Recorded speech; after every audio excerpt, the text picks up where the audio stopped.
une chance pour un traitement conservateur.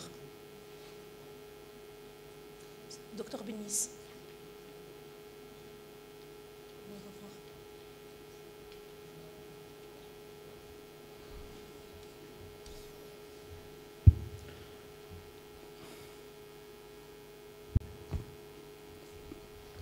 Bonjour, chers maîtres, chers confrères. On a le plaisir de partager avec vous notre cas clinique intitulé « Devant une tumeur maligne de la cornée, y a-t-il une chance pour un traitement conservateur ?»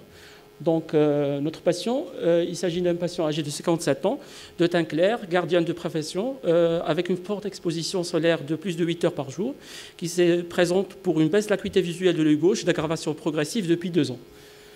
Donc, chez qui l'examen ophtalmologique trouve une acuité visuelle à 7/10 au niveau de l'œil droit, avec au niveau du segment antérieur interrégion nasal avec une cataracte corticonucléaire, et au fond d'œil des signes de maculopathie liés à l'âge. Donc, au niveau de l'œil gauche, on trouve une acuité visuelle limitée au décompte des doigts à moins d'1 mètre, et au niveau du segment antérieur, on trouve une tumeur bourgeonnante, richement vascularisée, occupant la presque totalité de la cornée. Et donc, on s'est posé plusieurs questions. La première, l'origine de la tumeur est-elle cornéenne ou conjonctivo-limbique? Et la deuxième, est-elle une tumeur bénigne ou maligne? Donc, devant cet aspect richement vascularisé, lobulé, avec des vaisseaux bien développés, on s'est dit que probablement c'est une tumeur maligne. Et on a eu 2 questions. Est-ce que l'origine de la tumeur est-il cornéen ou conjonctivo-limbique? Surtout qu'on a une partie qui est limbique richement envahie. Donc, devant cet aspect fort évocateur de malignité, le patient a bénéficié d'une biopsie de la tumeur qui a objectivé un carcinome épidermoïde moyennement différencié. À l'OCT, c'était une tumeur envahissante de la cornée, et au bilan d'extension qui était négatif. Donc, on a pensé à un traitement radical, vu que c'est une tumeur envahissante, mais le patient a refusé tout traitement radical, et d'où décision d'un traitement par mitomycine oncée en coulir, et par 4 cures d'1 semaine avec des intervalles de 3 semaines et des explications de mauvais pronostic vu le risque de propagation. Donc malheureusement, avant la 2e cure, le patient est revenu mécontent vu qu'on a décidé un traitement radical avec une bonne réponse à la chimiothérapie topique. Donc, avant la 3e cure, le patient a eu une dégradation presque complète de la tumeur au niveau de la partie limbique supérieure, ce qui est pour nous fort évocateur d'une tumeur d'origine cornéenne. Donc, avant la 4e cure, on a eu une disparition totale de la tumeur avec persistance des nouveaux vaisseaux cornéens, et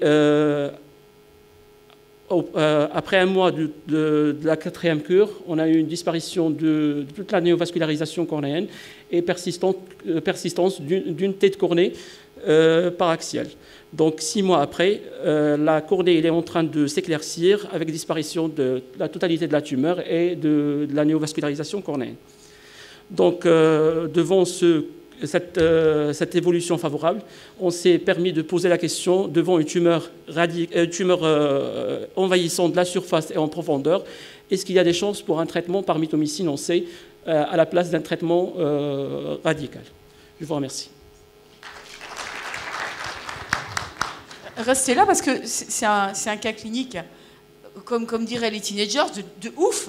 Avec des gouttes, ça disparaît. C'est vrai que c'était quand même sûrement une tumeur quand même assez in situ, on va dire, c'est débutante. Quel était le dosage de la mitomycine que vous utilisiez? Un 4%? 4%. Une cure d'1 semaine. Combien de fois par jour? 4 fois par jour. Ouais, il faut l'encaisser, hein, parce que souvent c'est super douloureux, ces instillations-là. Avec l'explication de la méthode d'instillation, il faut bien intervenir les poids d'activaux, de se mettre en position dorsale, et de réappliquer des larmes artificielles par la suite pour bien mouiller la cornée. Alors, Curie vous répondrait que tant qu'il y a encore à persistance, il faut garder la mito, baisser le dosage et le garder par exemple sous la forme d'une goutte par jour, mitomycine 2%, une goutte par jour jusqu'à régression complète. Ce n'est pas qu'il y a une dépendance, c'est qu'on a encore des cellules potentiellement en activité.